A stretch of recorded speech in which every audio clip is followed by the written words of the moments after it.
Let's go with the Holy Spirit이죠. 성령과 함께 갑시다.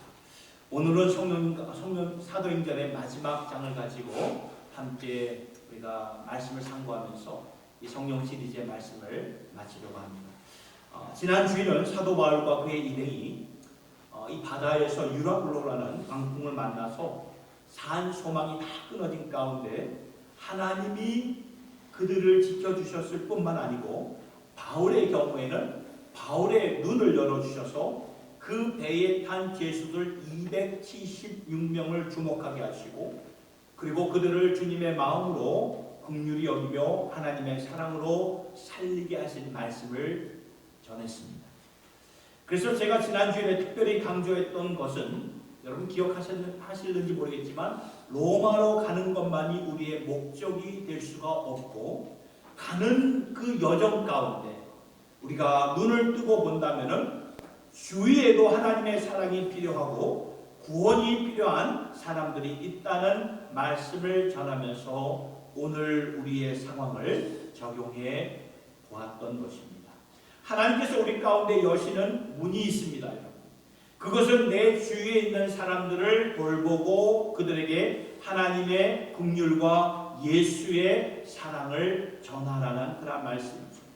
아직도 우리 주위를 살펴보면은 예수를 모르는 자들 많이 있습니다. 그래서 그들에게 충분히 선교할 수가 있고 예수의 사랑을 전할 수 있는 그러한 기회가 놓여져 있지요. 꼭 우리가 해외로 밖으로 나가야만 하는 것이 아니라 이미 여기서 우리가 살고 있는 이 트라이시티에서 하나님께서 허락하신 선교의 현장이 있다는 그 말씀이죠. 지난주일에 이 말씀을 듣고 영상에 올려진 그 교회 홈페이지를 통해서 올려진 그러한 그 영상을 듣고 저 뉴욕에 있는 한 형제님이 말씀을 듣고 이렇게 감동을 좀 받았다는 그런 메시지를 저에게 전해왔습니다. 함께 오래전 뉴욕의 청년 시절 때 함께 사역했던 그런 형제인데요. 그 형제님이 50세가 될 때까지 지금은 한 57세가 지금 되었는데 잘 나갔던 그런 세상에서 잘 나갔던 형제였습니다. 기업에서 미국 기업에서 중요한 위치에 있었지만 7년 전에 암투병으로 고생을 많이 하셨어요.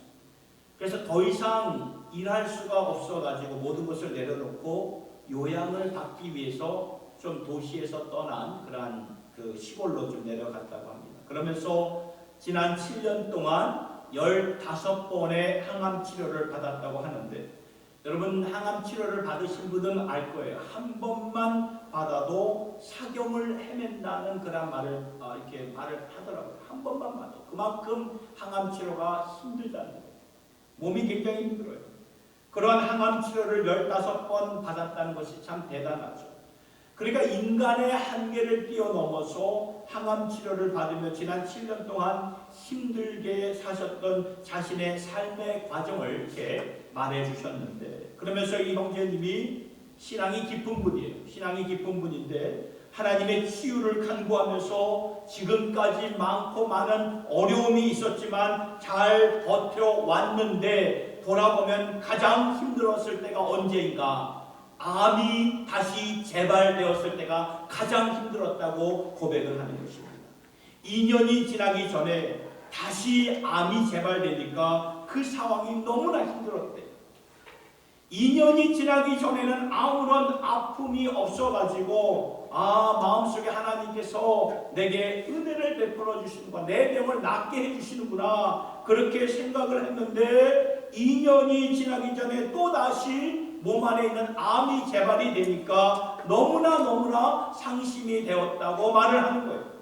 그러한 상심 가운데 계속 기도하는 가운데 하나님께서 갑자기 어느 날 자신의 기도를 드리는 기도를 바꾸어 주게 하시고 마음도 바꾸어 주셨다는 것입니다. 어떻게 바꾸어 주셨는가 보니까 내가 언제까지 이 세상의 의학에서 말하는 그 숫자에 내가 집착해야 될까? 2년이라는, 이 2년만 넘으면 내가 거기에서부터 내가 자유함을 얻을 수 있겠구나. 그 2년이라는 숫자에 집착하다 보니까 가다가 넘어지고 또 가다가 넘어지고 계속 상심이 되는 그러한 자신의 모습을 보면서 생각을 바꾸었다고 말합니다. 저는 그 마음을 그 형제님에게 주신 것은 바로 성령 하나님이 그 마음을 형제님에게 주셨다고 저는 확신을 해요. 더 이상 2년이라는 숫자에 집착하지 말고 오늘 주를 위해서 살자. 오늘 주를 위해서 살자. 오늘 내가 항암 치료를 받을 수 있는 힘이 남아있다면 오늘 주를 위해서 살자. 이렇게 기도를 바꾸게 되었다고 고백을 하는 것입니다. 그러면서 하나님께서 주신 선교에 대한 비전과 소망을 갖게 되었는데 이제 남은 인생 어떻게 선교할 것인가. 그동안 알았던 선교사님들과 이렇게 대화도 나누어 보고, 그래서 선교사님들은 그 형제님에게 같이 와서 우리 함께 사역을 합시다, 동역을 합시다 라고 초청을 하지만 왠지 그 형제님 마음에 확신이 와닿지 않았다고 합니다. 과연 선교에 대해 나의 삶을 드려야 되고 이제 하나님께서 부르시는 곳이 어디인가 기다리는데 확답이 없어가지고 계속 기도하는 가운데, 그러다가 지난주일 제가 말씀을 드린 그런 영상을 보고는 바로 이것이고 하는 마음에 감동이 생겼다고 말하는 것입니다. 그러면서 굳이 멀리 나가지 않아도 지금 이 땅에 들어와 있는 외국인들이 참 많이 있으니까 이들을 위해서 내가 선교를 해야 되겠구나. 그러한 감동을 받았다고 말하는 것입니다. 저는 이 형제님의 이야기를 들으면서 제 마음에 큰 울림이 있었습니다. 우리가 살다 보면은 많은 면에서 집착을 가질 수가 있어요. 예를 들어서 우리의 상황이 나아지면, 우리의 건강이 좋아지면 물론 그렇게 볼 수도 있겠지만 형편이 좋아질 때, 상황이 좋아질 때까지 기다릴 수가 있는데 아니라는 것입니다.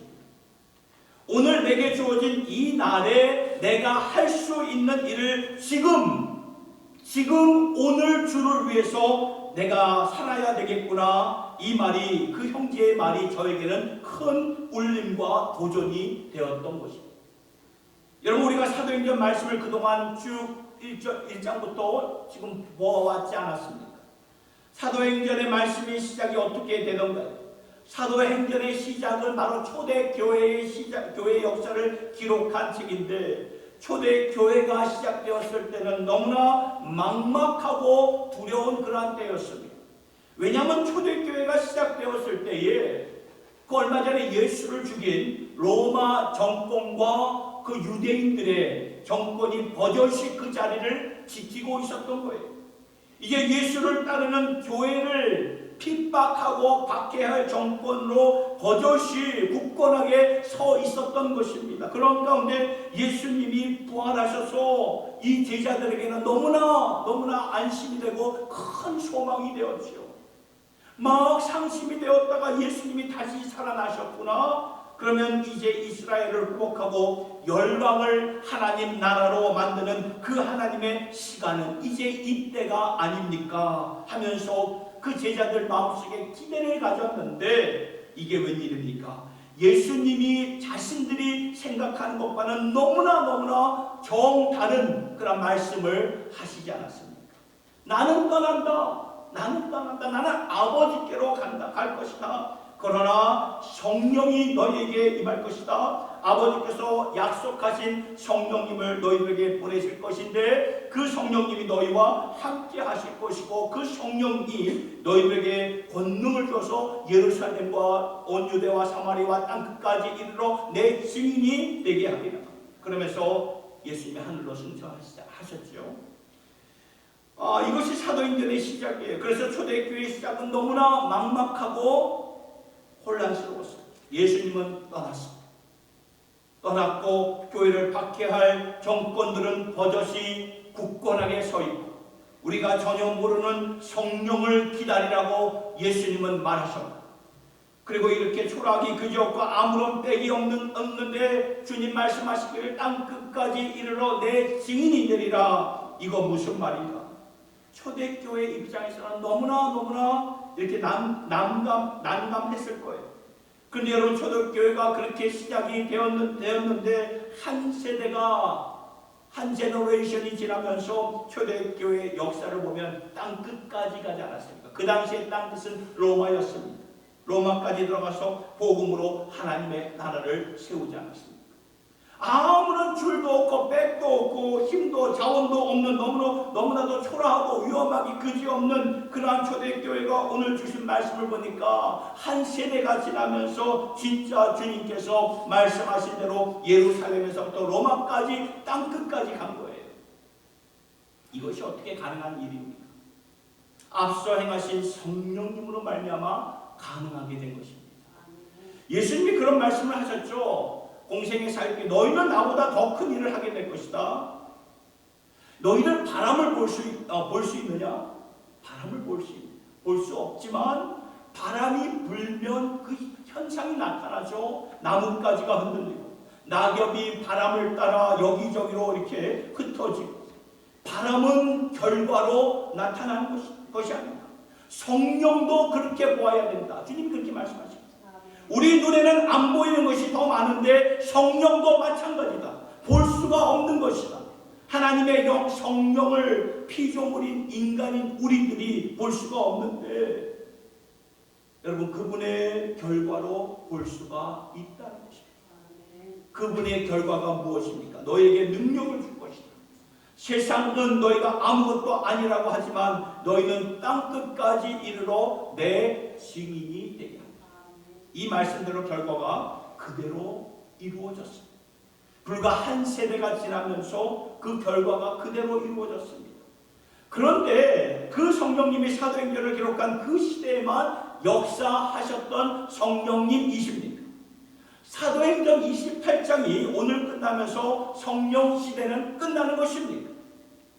오늘 말씀을 보면은 사도행전의 말씀의 결론이 어떻게 끝나는가 보면은 진행형으로 끝나는 것을 보게 됩니다. 마침표, 피리오드로 마침표로 끝나지 않았어요. 이렇게 되었다 하고 끝난 것이 아니라 진행형으로 끝났습니다. 보세요. 30절과 31절의 말씀을 보니까 바울이 온 이태를 자기 셋집에 유하며 자기에게 오는 사람을 다 영접하고 담대히 하나님 나라를 전파하며 주 예수 그리스도께 관한 것을 가르치되 그 많은 사람이 없었더라. 그러니까 주 예수 그리스도에 관한 모든 것을 담대하게 거침없이 가르치더라. 이런 진행형으로 되는 모습을 보여주시면서 사도행전의 말씀이 이렇게 맺는 것을 보게 되는 거죠. 무슨 말입니까? 2000년 전에 초대교회에 역사하신 성령님은 오늘도 동일하게 역사하시는 성령님이 되신다는 그 말씀입니다. 이때 사도행전이 다음 세대에게 성령을 따라 행하는 영적 바톤이 넘겨졌고, 이렇게 넘겨져서 오늘 이 시대에 살고 있는, 우리가 살고 있는 이 시대까지 넘어온 것입니다. 여러분, 교회 역사나 세계 역사를 보면 힘들 때는 항상 있었어요. 여러분, 4년 전에 팬데믹으로 온 세계가 이 질병으로, 전염병으로 앓았지만 이러한 전염병은요, 역사를 보면 항상 있었어요. 아무튼 모든 위기 가운데 앞서 행하시는 성령님을 바라보면서 주님의 교회가 한 걸음씩 한 걸음씩 전진을 했듯이 오늘 우리도, 예수를 믿는 우리도 한 걸음씩 전진하면서 나아가야 된다고 말씀하고 있는 것입니다. 그래서 오늘 말씀의 제목을 제가 성령님과 함께 갑시다. Let's go with the Holy Spirit. 그렇죠? 주저앉을 때가 아니에요. 위축할 때가 아닙니다. 가라앉을 때가 아닙니다. 성령님과 함께 같이 가야 되는 것입니다. 사도행전을 끝내면서 이 메시지를 주시는 거예요. 지금은 일어날 때다. 지금이 갈 때다. 진행형으로 사도행전을 말씀을 끝내며 우리에게 주시는 도전이고 비전이 되는 그러한 말씀이죠. 오늘 본문을 보면 그동안 사도 바울이 그렇게 간절히 간구하면서 초대교회와 함께 로마로 가게 되었는데, 이 로마로 갔다는 그 자체가 얼마나 바울에게는 영광스러운 그러한 사건입니다. 이제는 주를 위해서 세계의 역사를 바꿀 수 있는 그러한 때가 열린 것입니다. 거기에서도 믿는 형제들이 이미 준비되어서 바울을 맞이하였는데 그럼에도 불구하고 여전히 사역에 방해와 어려움들이 있었다는 거예요. 오늘 16절의 말씀을 보세요. 바울이 자유인이 아니라 죄수의 몸으로 로마에 도착했습니다. 이제 그 황제 그 시저 앞에 가이사 앞에 서야 되는 특별한 죄수였지만 배려를 해서 가택 그러한 강금으로 로마 정부가 특별히 허락을 했던 거죠. 그래서 바울을 보고자 했던 많은 사람들이 그곳으로 왔고 바울은 오는 사람들마다 하나님 나라를 전파했어요. 그 자택에서 구약에서부터 시작된 모든 하나님의 율법과 선지서는 바로 예수 그리스도와 연결이 되는 것이다. 유대인들은 예수 그리스도와 연결되는 것을 몰랐거든요. 그걸 가르쳐주는 거예요. 모든 하나님의 율법과 선지서는 예수 그리스도와 연결되는 것이다. 예수를 주목하며 말씀을 증거했지만 그때마다 사람들의 반응은 엇갈렸어요. 말씀을 보니까 믿는 자들도 있지만 믿지 않는 자들도 있었어요. 어쩌면 믿지 않는 자들이 더 많았을 거라고 생각이 돼요.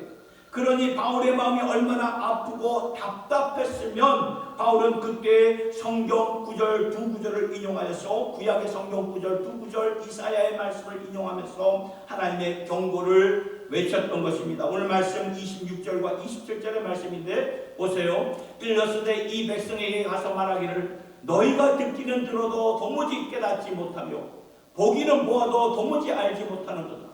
이 백성들의 마음이 우둔하여져서 그 귀로는 둔하게 듣고 그 눈은 감았으니 이는 눈으로 보고 귀로 듣고 마음으로 깨달아 돌아오면 내가 고쳐줄까 함이라 하였습니다.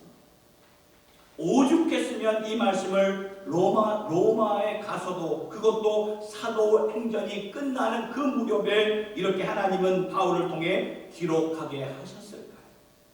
이 말씀을 통해 깨닫는 것은 무엇입니까? 로마로 갔다고 해서 모든 것이 다 끝난 것이 아닙니다. 여전히 사역에 방해는 있습니다. 여전히 마음에 우울함은 있어요. 그러나 바울은 사역의 문이 닫히면 새로운 문을 성령께서 열어주실 것이다 하면서 28절에 뭐라고 고백합니까? 같이 한번 읽어볼까요? 시작! 그런즉 하나님의 이 구원이 이방인에게로 보내어진 줄 알아 그들은 그것을 들으리라 하더라. 이방인이 누굽니까? 바로 오늘 저와 여러분들 아닙니까? 여기는 닫혔지만 이방인들을 향해 하나님께서 더 확실하게 열어주실 것을 확신하면서 바울이 로마에 2년 동안 셋집에 머물면서 오는 모든 사람들, 유대인들 뿐만 아니라 이제는 로마 사람들, 모든 사람들을 받아들이면서 하나님의 나라 예수 그리스도의 모든 것을 담대하게 가르치면서 사도행전의 말씀이 이제 피니시 엔딩 이게 끝났던 것입니다. 이렇게 초대교회 역사를 끝내면서 오늘 우리에게 그리고 주님의 교회에게 주시는 말씀이 무엇일까 생각해 볼 때 세 가지입니다. 첫째는 이것입니다. 초대교회의 역사를 끝내면서 하나님의 일은 우리를 통하여 계속 된다는 것입니다. 믿으십니까? 하나님의 일은 그때나 오늘이나 계속되는데 우리를 통해서 나를 통해서 일하신다는 거예요. 계속된다는 것입니다. 이것을 이해하는 것이 굉장히 중요합니다. 왜냐하면 우리는 종종 숫자에 매여가지고 세월을 허송세월 보내는 경우가 참 많이 있어요. 그런데 숫자가 아닙니다. 여러분 하나님께서 이것은 처음부터 디자인하신 것이에요. 하나님께서 이 세상을 만드셨을 때 창세기 1장과 2장을 보면은 하나님께서 에덴 동산, 에덴의 가든을 만드셨지요. 에덴 동산은 하나님께서 직접 가꾸시고 일하시는 곳입니다. 그런데 그 동산에서 하나님께서 직접 일하시지 않으셨어요. 하나님께서 당신의 형상으로 사람을 만드셔서 하나님의 권한을 가지고 하나님의 청지기로서 그 동산을 가꾸게 하셨던, 돌보게 하셨던 거예요. 그래서 창세기 1장, 2장을 보면 하나님께서 당신의 형상을 지음받은 아담이 이제 그에게 오는 모든 동물들에게 어떻게 이름을 짓게 되는가, 그렇게 하나님의 동산을 어떻게 가꾸는가 하나님이 지켜보시더라, 그런 말씀이 있어요.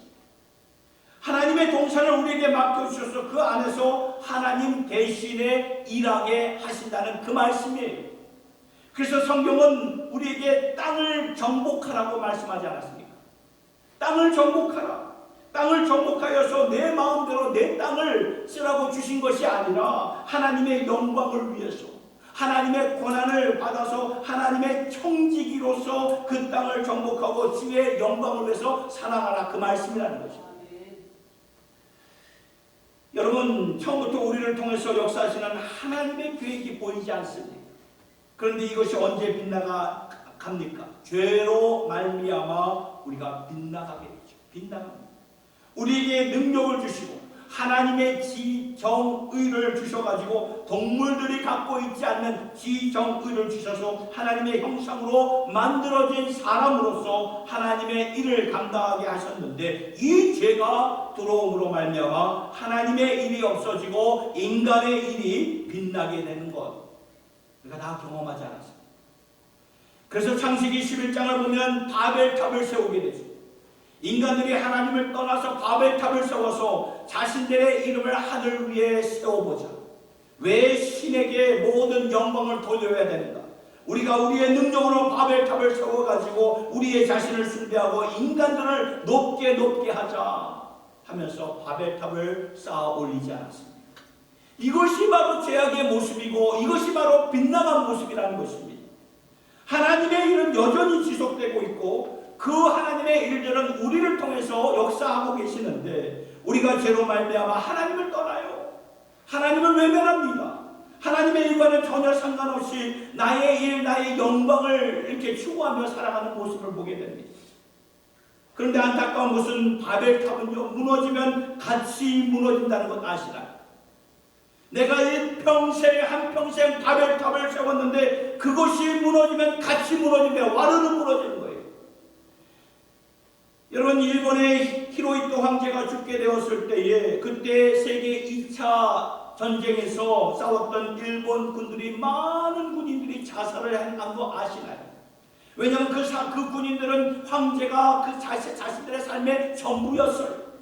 황제를 위해서 싸웠는데 물론 져서 패배를 했지만 황제가 죽으니까 우리도 살 일이 없다 하면서 자살을 했던 것입니다.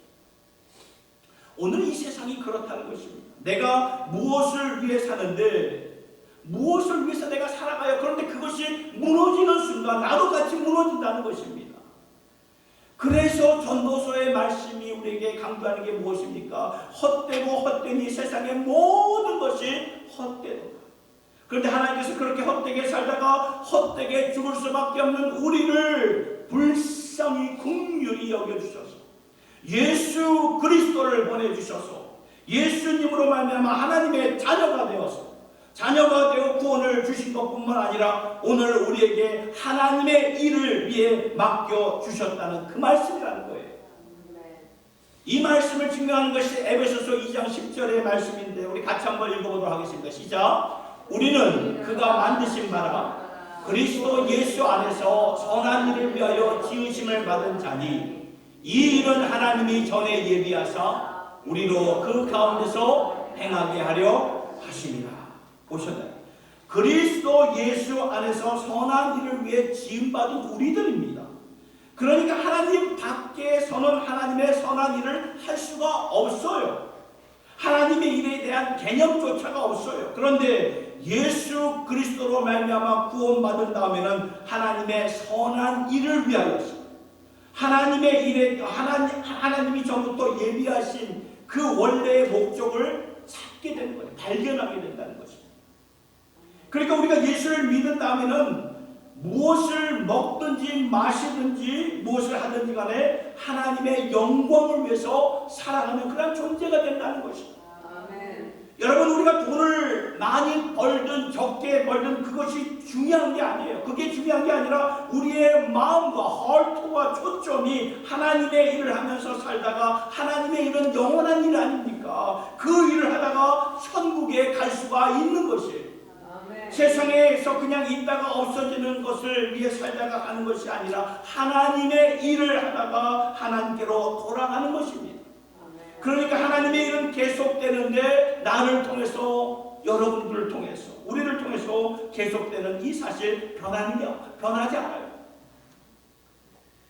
초대교회도 그렇고 오늘도 그렇습니다. 예수 안에 있는 우리 모두는요, 주의 선한 일을 위하여 지으심을 받은 자들입니다. 믿으십니까? 아멘. 하루를 살더라도, 오늘 하루를 살더라도 주를 위해서 우리가 살 수가 있는 것입니다. 이것이 사도행전을 끝내면서 우리에게 주시는 명확한 말씀이 되는 것입니다. 오늘도 하나님의 일은 우리를 통해서, 여러분들을 통해서 이루어가신다는 것을 믿으시길 바랍니다.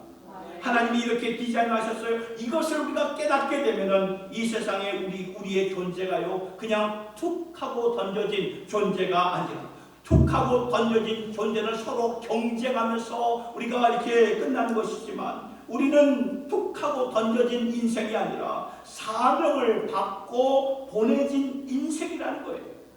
삶의 질이 완전히 달라지는 그러한 모습이 아닙니까? 두 번째로, 초대교회 역사를 끝내면서 그 무엇도 주의 나라를 막을 수가 없다는 것입니다. 그 무엇. 저는 여기서 교회를 강조하고 싶습니다. 교회를 강조하고 싶어요. 교회여 힘냅시다. 그 무엇도 주님의 나라를 막을 수 없습니다. 그리고 하나님은 주님의 나라를 주의 백성들을 통해서 이루어 가신다는 것입니다. 그런데 그 주의 백성들이 바로 교회라는 것입니다.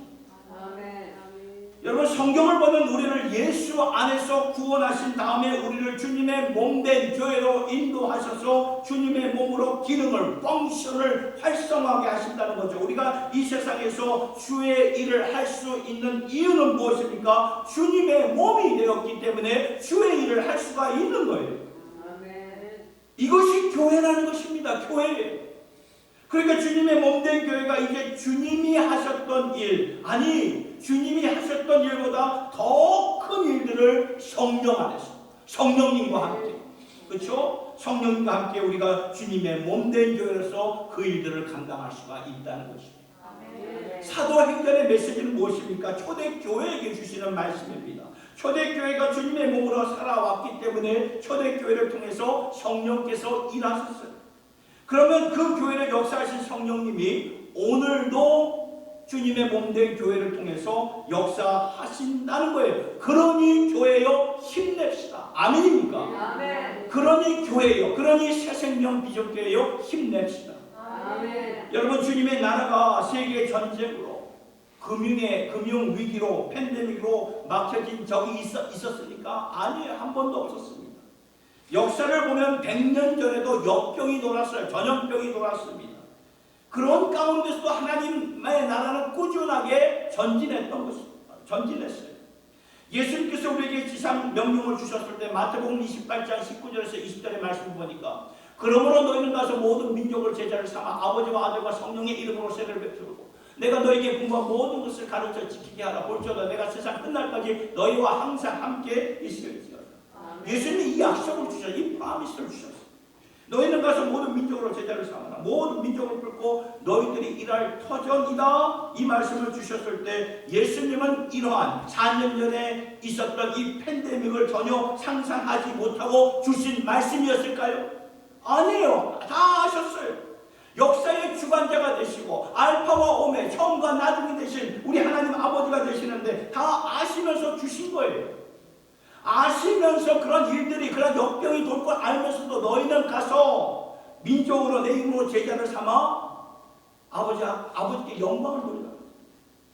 그러니까 주님의 교회가 이것을 깨달아야 된다는 거죠. 우리가 세상에서 세워진 교회이기 때문에 세상을 축복하기 위해 이 사회, 그렇죠? 세상의 이 사회와 함께 가야 하기 때문에 교회가 때로는 이 세상 속에서 비춰질 때 무례하게 행하면 안 된다는 것입니다. 누구보다도 교회가 배려해 주면서 사회를 위하여, 사회를 축복하기 위해 교회의 역할을 잘 감당해야 된다는 이것이 사도행전에서 주시고자 하는 또 하나의 우리에게 주는 영적 교훈이라는 것입니다. 그러니까 교회가 힘내야 됩니다. 여러분, 이 예수님이 음부의 권세, 지옥의 권세가 이기지 못하는 것 딱 한 가지가 있다고 하는데 그게 뭔지 아십니까? 바로 교회예요. 교회만이 음부의 권세를 이길 수 있고 지옥의 권세를 이길 수 있다고 말씀하셨어요. 아멘. 그러니까 교회가 힘내요. 조금이라도 위축되지 마세요. 끝으로 초대교회 역사를 끝내면서 오늘이라는 귀한 선물이 주어졌다는 것을 꼭 마음판에 새기시기 바랍니다. 오늘이라는 귀한 선물이에요. 귀한 선물. 설교를 시작하면서 여러분들과 함께 나눴던 그 동부에 있는, 뉴욕에 있는 그 형제님의 간증. 더 이상 나는 숫자의 개념에 매이지 않고 주님을 위하여 오늘을 살겠습니다. 주님을 위하여 오늘을 살겠습니다. 굉장히 울림이 있는 그 말씀이 아닙니까? 여러분, 오늘이라는 귀한 선물이 주어졌어요. 어제의 세상을, 이전의 세상을 떠난 자들이 그렇게 원하고 바랬던 오늘의 오늘, 그 오늘이 그들에게 주어지지는 않았지만 오늘 우리에게는 주어지지 않았습니다. 지금 예배드리는 여러분들에게 오늘이라는 시간이 주어졌습니다.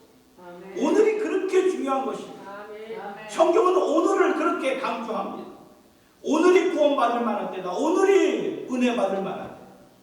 오늘 주의 말씀을 듣거든 마음 문을 열어서 주님의 안식에 들어가. 오늘 주의 일을 하여라. 오늘을 강조하는 것을 보게 되죠. 오늘. 여러분, 내일은요, tomorrow, 내일은 누구에게도 보장되지 않아요. 오늘이 주어졌고 오늘이 귀한 선물입니다. 그래서 오늘 주를 위해서 살아야 된다. 우리가 가진 것이 없을지라도 기도하면서, 내가 있는 처소에서, 영역에서 기도하면서 무엇을 위해서 기도할 수 있습니까? 나라를 위해서, 선교를 위해서, 사회를 위해서, 오늘도 죽어가는 영혼들을 위해서, 구원받을 대상자를 위해서 기도하면서 살 수 있지 않습니까? 성경은 여러분 고린도전서 10장 31절의 말씀을 보니까 그런즉 너희가 먹든지 마시든지 무엇을 하든지 다 누구의 영광을 위해서요? 하나님의 영광을 위해서요. 하나님께서 우리를 그리스도 예수 안에서 만들어 주셨기 때문에, 그러니 너희들 주를 위해서 살아라. 오늘 주를 위해서 살아라. 아멘. 많은 선교사님들이 우리나라에 오셔서 선교 사역을 하시다가 그 땅, 그 한반도 땅에서 삶을 마치시고 그 땅에 매장되어 있는 그런 선교사님들의 묘지가 강화도 양화진해라는 곳에 많은 선교사님들의 가족들이 다 묻혀 있어요. 언제가 구한말 시대에 선교사님으로 오셔서 한 묘지를 보니 선교사님의 가족이 묻혀있는 그러한 곳이었습니다. 한 묘비는 갓난아기의 묘비였어요. 갓난아기. 돌을 지나고 세상을 떠난 아이가 거기에 묻혀 있더라고요. 너무나 낯선 땅에 와가지고 그 당시에 태평양을 건너서 조선이라는 땅에 왔다는 것은 평생 돌아가지 않고 여기에 남겠다는 그 말이 아닙니다. 낯선 땅에 와서 너무나도 힘들었지만 하나님께서 그 가정에게 자녀를, 아이를 주셨으니 얼마나 기뻤겠습니까? 아이를 보는 것 자체만으로도 기쁨이었을 텐데 그 아이가 첫 해를 돌을 지나면서 그만 세상을 떠나고 맙니다. 아마 그 당시에 여러분 구한말 시대에 그 사진을 보셨습니까? 오늘 이 시대가 너무나 다른 그런 시대예요. 저기서 어떻게 살 수 있을까? 저도 그 사진을 보면서 그런 생각을 해봐요. 그런데 전염병이 돌지 않겠습니까? 그런 비위생적인 그런 모든 상황이 그런 데인데 전염병이 왜 안 돌겠습니까? 전염병이 돌았기에 선교사님들 역병으로 많이 돌아가셨어요. 그 아이도 태어난 지 얼마 안 돼서 그래 이렇게 하나님의 품으로 가지 않았겠나 생각이 듭니다. 그런데 그 옆에 세워진 엄마의 묘비를 보니 아이가 죽은 지 6개월 후에 세상을 떠났더라고요. 왜 그랬을까 생각을 해보니까 그 당시에 역병이 걸리면 온 가족이 다 걸리죠. 아이가 전염병에 걸렸지만 엄마도 걸리게 된다는 것입니다. 같은 병에 걸려서 죽은 것이 아닌가 이렇게 생각도 해보게 되고, 아니면 아이를 잃은 어미의 마음이 너무나 마음에 큰 상처로 인해서 낯선 땅, 조선 땅에서 유일한 하나님의 큰 위로를 안고 살았던 자식이 먼저 세상을 떠나니까 어미로서 살 힘이 없었는지 6개월 후에 하나님으로부터 부르심을 받은 것이 아닌가 생각을 해보게 되었던 것입니다. 그리고 그 옆에 세워진 아버지의 묘비였습니다. 그 묘비에 태어난 아버지의 날짜를 보니까 아이와 아내가 세상을 떠난 후에 40년을 더 사역을 하다가 하나님께 부르심을 받게 되었다는 거예요. 40년을 더 조선 땅에서 사역을 하셨던 거예요. 저는 그것을 보면서 감동 그 자체였어요. 너무나 낯선 땅에 와서 아이를 잃고 그리고 둘도 없는 아내, 어쩌면 동역자 아닙니까? 동역자인 아내를 잃고 낙심하려면 충분히 더 낙심할 수 있겠지요. 하나님을 원망하려면 원망할 수 있겠지요. 포기할 수 있겠지요. 다시 본국으로 돌아갈 수 있겠지요. 그런데 안 돌아갔다는 거예요. 안 돌아갔어요. 40년 동안 이 땅에서 그 한반도 땅에서 선교의 사역을 다 마치시고 하나님의 부르심을 받았을 때 가족 옆에 고스란히 묻혔다는 것입니다. 저는 그 선교사님의 가족의 묘를 영상으로 이렇게 보면서 많이 마음이 이렇게 울컥하고 마음이 메어졌습니다. 선교사님의 가족은 하나님께서 주신 오늘이라는 이 사명을 정말 잘 감당하셨던 분이시구나. 오늘의 귀한 선물을 낭비하지 않고 내가 살아있다면 왜 사는 것인가? 살아서 감당해야 되는 사명을 너무나도 잘 알았던 그런 분들이셨구나. 그러한 마음에 가슴이 울림이 있었고 또 하나는 한국교회와 이민교회가 바로 이러한 선교사님들의 순교의 피와 헌신 위에 세워진 교회이구나. 그것을 생각해보니 마음이 또한 울컥하더라고요. 여러분, 이러한 분들의 희생과 헌신과 순교의 피로 말미암아 한국교회가 세워졌고 거기서 말미암아 우리가 여기로 와서 또 이민교회가 세워진 것이 아닙니까? 새생명 비전교회가 이 선교사님들의 바탕 위에 세워진 교회가 아닙니까? 그러한 우리인데 어찌 힘들다고 삶에 힘들다고 주저앉을 수가 있겠습니까? 어찌 우리가 우울하다고 포기할 수 있겠습니까? 갈 길이 막혔다고 어찌 우리가 한탄하는 자리에서 남아 있을 수가 있겠습니까? 아니에요. 오늘이라는 귀한 선물을 주신 하나님은 그 오늘을 위해 성령님을 보내주셨기 때문에 그 성령님은 우리가 갈 길을 다 아시는 분이에요. 그리고 거기서 하루를 살더라도 영원한 사명감을 갖고 살 수 있도록 우리를 인도하시는 우리 하나님 아버지가 되신다는 걸 여러분 믿으시기를 바랍니다. 아멘. 이것이 한국교회 이민교회의 정신이 됩니다. 정신. 그러한 선교사님들의 헌신과 순교의 피로 세워진 교회이기 때문에 우리들 예수의 이름을 가지고 이 땅을 고치고 축복하고 회복해야 할 일들이 너무나 많습니다. 회복해야 할 일들이 무엇입니까? 우리 주위를 돌아보세요. 아직도 예수 모르는 자들이 많이 있지 않습니까? 저 북한 땅이 열리면 여러분 선교의 금사랑이 땅인 거 알고 계시나요? 세계의 선교에도 할 일이 너무나 많습니다. 그러니 오늘이라는 귀한 선물이 주어진 주님의 백성들이시오. 주를 위해서 살아갑시다. 주님을 위해서 일어납시다. 주님께서는 사도행전 말씀을 통해서 우리를 지금 부르시고 계시고 있어요. 같이 가자. 렛츠고. 같이 가자. 함께 가자. 그때도 오늘도 영원토록 내가 너와 함께 한다. 우리의 상황을 탓하지 마시고 연약함을 탓하지 마시고 내게 능력 주신 자 안에서 그 성령 안에서 우리 함께 전진할 수 있는 저와 여러분 모두가 될 수 있기를 예수님의 이름으로 축원합니다. 아멘. 우리 이 말씀을 기억하면서 나를 통하여 우리 찬양 부르시도록 하겠습니다.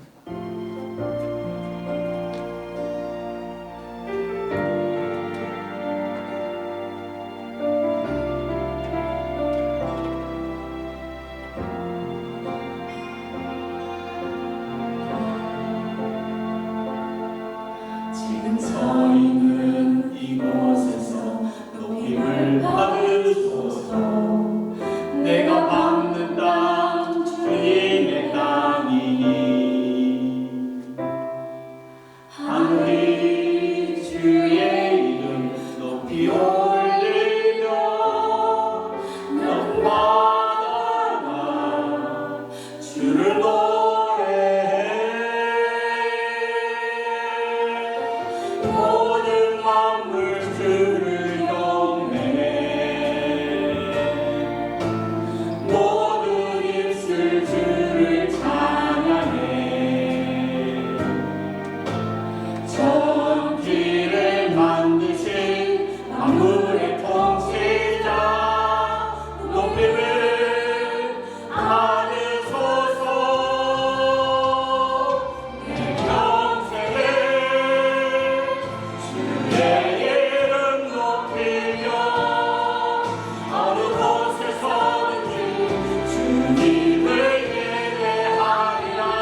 하나님 아버지, 오늘 이 사도행전의 말씀을 마치면서 함께 같이 가자고 불러주시는 주님의 음성을 듣습니다.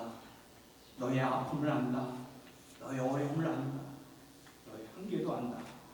그러나 나는 그 가운데서 역사한다. 약할 때 강함되어서 역사한다. 말씀하시고 불러주시는 주님 앞에 우리의 마음문을 활짝 열고 함께 반응하는 주님의 교회, 주님의 권속들 되게 하여 주시옵소서.